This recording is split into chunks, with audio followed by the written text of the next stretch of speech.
Hello students, welcome back. In today's lecture, we're going to look at the tissue circulatory route. This is the route that the blood takes to travel from the heart through the blood vessels to the tissues and back to the heart. Let's label this one tissue circulatory route. And we have quite a few components that we'll need to draw. The heart, the arteries, the tissue, and the veins.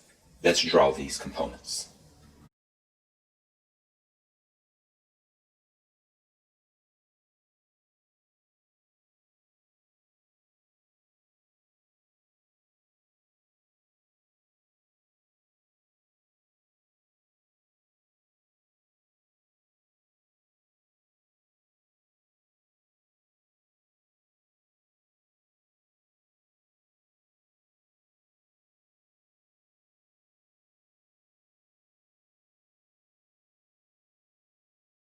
A lot of the information in this lecture you already know.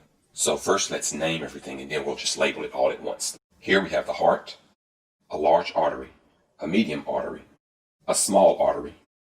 These blood vessels here, which we haven't named, shown in yellow is the tissue.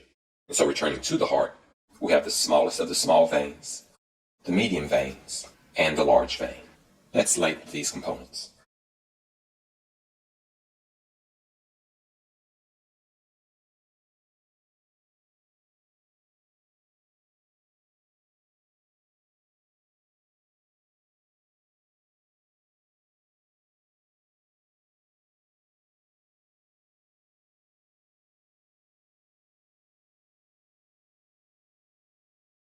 Within the tissue are extremely small blood vessels, which permeate the tissue.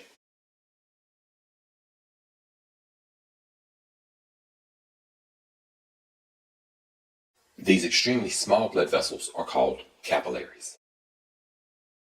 Within the tissue, the capillaries make up a network of small blood vessels.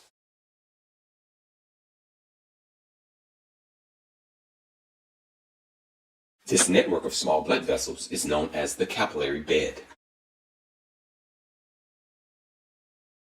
The heart is responsible for pushing, forcing, or spreading the blood throughout the tissue.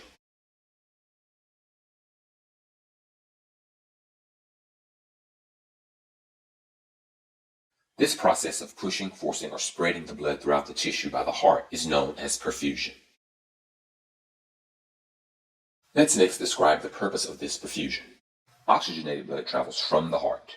That oxygen enters the capillaries, and the oxygen is then transported to the tissue.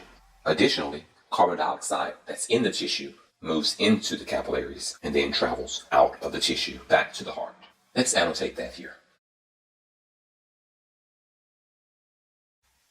So oxygen enters the capillary bed and goes into the tissue, whereas CO2 leaves the capillary bed and exits the tissue. So now we've named all of the components involved in the tissue circulatory route, with the exception of two vessels. The vessel shown here, the one that comes after the smallest artery, and the one shown here that comes before the smallest vein. The smallest artery is known as an arteriole, and the smallest vein is known as a venule.